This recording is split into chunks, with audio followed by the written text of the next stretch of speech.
Sikadana milki biyya lamani. Assalamualaikum warahmatullahi wabarakatuh. Welcome to Raya Abbaa Mancaa. Baga nagaan dhufte jaani mee hundinuu keessanuu akkasuma immoo akkuma bara darbesanidha. Commentii jalatti du'aa isa gootan san commentii YouTube channel naa ta'u kana jalatti commentii ajaa'iba du'aa godhaafi. Kunoo du'aa bara darbe akkasitti gooneefi jira ammallee kunoo walitti deebine jiraannaan jechuudha. Jirri jirtu bakka jirtanitti nageenyi kiyya kan kabajaaf jaalalaa sin haadha qabu jecha Ramadaanni akkam Ramadaanni fiigutti jira gaa nama itti fayyadamu Rabbiin haa taasisu sin jira. Hordoftoota kiyya kabajamoo turreetuma gaa kunoo ka du'eetu bade malee ka jiru onuma wal argaa fodda screenitiin wal agarreeti jirra hara isin jedha. Nasimattume akkamiin nasimattu like share godhaati subscribe godha maatii kiyyatti dabalama share godha akkasummoo wal haaje jabeessunu isin jedha. Egaa Raayyaa Abbaa Mancaadhaa dhufeeti jira.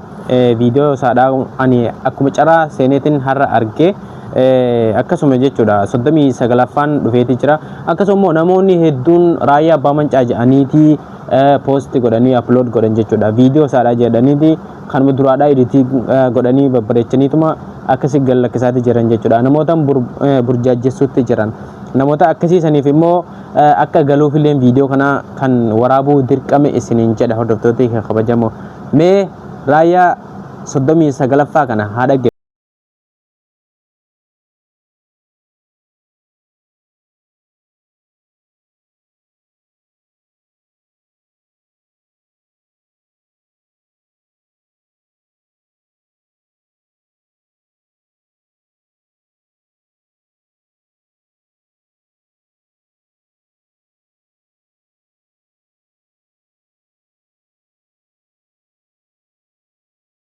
sagalee Raayyaa Abbaa Mancaa kun inumaahu jechuudha sila nami dullamaati nami guddataa deema dullumatti deema waan ta'eedhaaf sagaleen isaadhaa gaa xiqqaataa deema tureemi akkasuma immoo sagaleen jijjiiramaa deemami sagaleen inni isaadhaa kun unuu bareedaatii deema jechuudha. Rabbiin yeroo nama jaalate akkasii nama Rabbi jaalatu nu haa taasisu hunda keenya amiin jedha inshallah. Du'aa godhaaf Raayyaa Abbaa Mancaatti dhugaa inshallah amata dhufulle nama akkanumattiin viidiyoo saadhaa react godhee viidiyoo saadhaa waliin daawwatee waan inni jedhu waliin daawwatee du'aa godhuuf Rabbiin nu haa taasisu sinin jedha.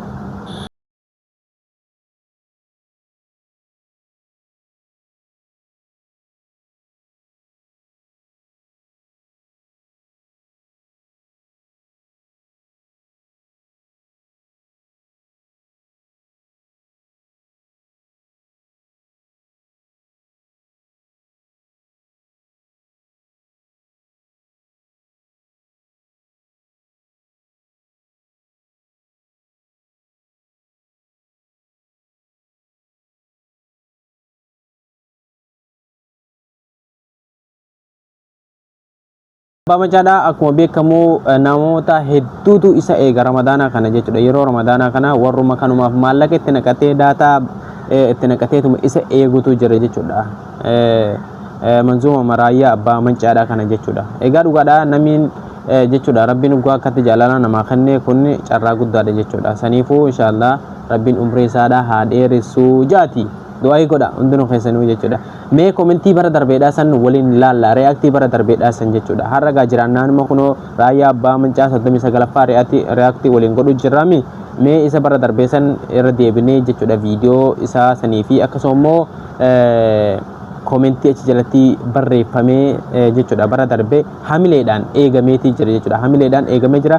Bara kanallee immoo akka san caalu abdii qabna inshallah. Mee walumaan ilaalla isa bara kanaatis akkasuma isa bara darbee sanis walumaan ilaalla isiniin jedha inshallah. Na waliin tura. Amma chaanaalee naa ta'u walloo jala deemna inshallah.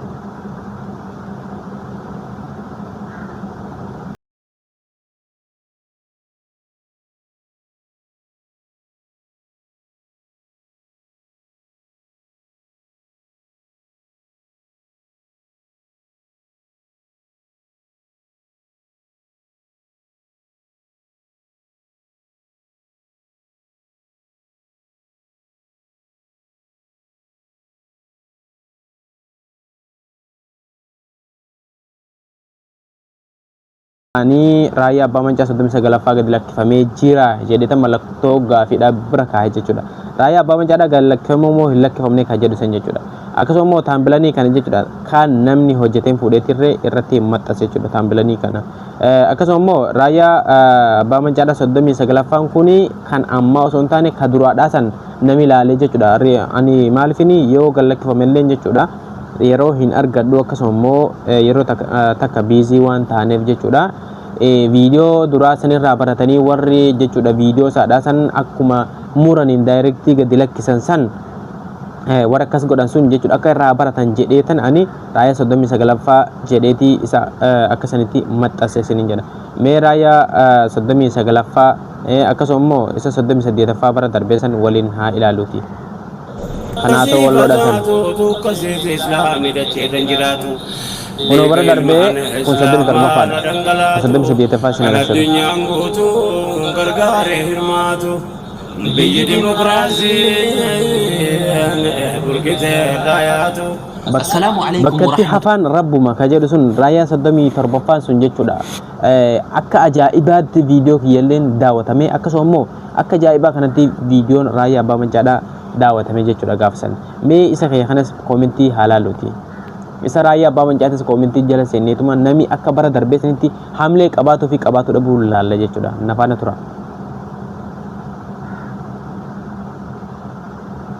Rabbi sihaa kafanu fayyaa inshallah rabbi akkanumatti du'aa godhuufii jiran jechuudha. Amiin maasha Allah. Raayyaa abbaa mancaa rabbiin umrii isa haa dheeressu. Nama sobinaa raayyaa jettaniifaa dhugaadha kun. Asirratti immoo sobni jechuudha gama sakiyyaan an viidiyoo isaadhaa raayyaa jedheetii taambilanii isaadhaa maxxansulleen jechuudha. Viidiyoo isaadhaa abatan fuudheetii YouTube irraa gadi hin lakkisu jechuudha. Maaliif yoo jettan viidiyoo namaadhaa tokko fuudhanii poostii godhuun gonkumaa dhorkaadha. Akkasuma immoo seera YouTube keessatti illee dhorkaadha. Rabbiin umrii nuuf haa dheeressu. Eessarraahi maasha Allah karaa kamiin arguu dandeenya. Akkasuma jechuudha warrootan akkanaa kanaaf jechuudha isa argatuu dadhaban akkasuma immoo saniifi reaaktiin kun bareedaadha jechuudha. Reaaktii godhuun jechuudha.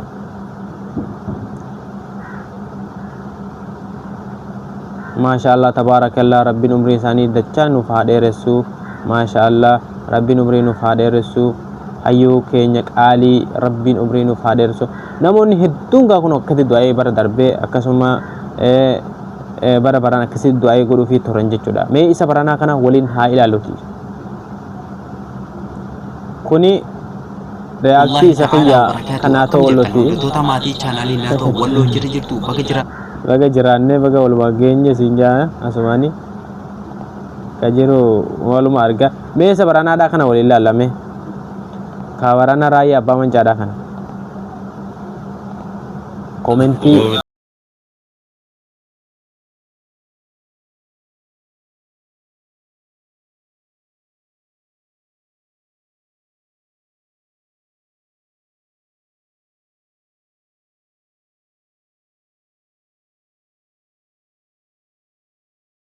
Namni ta'e raayyaa akka jibbuu hin jiru warri jettan laayikii godhaa dhugaadha. Maaltu raayyaa jibba nama ta'eeti jechuudha. Saniif galatoomee abbaa komentii sin jennani laayikii 57 argatee jiranii jechuudha. Mee amma isaa dhufe ilaalla. Meeqatu ilaalamee jira raayyaa abbaa mancaadhaa har'a kunoo kaleessa gadi lakkifamee 100,000 fi 64,000 fi 894 view laayikii 30,000 fi 1,156 nami laayikii godheef jechuudha. Maashaallah ammallee ganaatti fufa jechuudha. Miliyoona akka galchitan abdii qaba. Laayik sheer godha akkasuma karaa raayyaa jaalattan akkasuma immoo warri raayyaa jajjabeessuu feetan illee jechuudha. Ani amantaan koo ortodoksiidha. Garuu manzuuma raayyaa abbaa mancaa caalaa namni na jaallatu hin jiru. Namni na caalaa manzuuma raayyaa abbaa mancaa jaallatu jiru jechuudha. Filannoo kiyya addaati jechuudha raayyaa abbaa mancaadhaa je'eeti akkasitti koomentii barreesseetii jira jechuudha. Laayikii 400 fi 15 argateetii jira. Isa jalatti mee maal jedhanii barreessan waliin ilaalla. Dhugaa akka ajaa'ibaatti jaalatamaa ummanni ortodoksii kunis hedduun warri afaan oromoo faa biyya koo keessattuu akka ajaa'ibaatti isa jaalata jechuudha. Ijoolleen Saudi Arabiyaa laayik godhaame warri akka Koraayyaa jaalatan laayik godha. Nama 1,000 unkaan laayikii isaadhaa dhiisii namni achi jalatti barreessee laayikii godhaa jee nama hedduutu isa laala jechuudha. Maashaallah rabbiin umrii haa dheeressuuti. Egaa hordoftoota kiyya kabajamoo viidiyoon haraadhaa kiyya kana fakkaata. Akka viidiyoo biraatti walitti deemnutti nagaan jiraadha. Manzuumaa Raayyaa Abbaa Mancaa waliin turtii gaarii.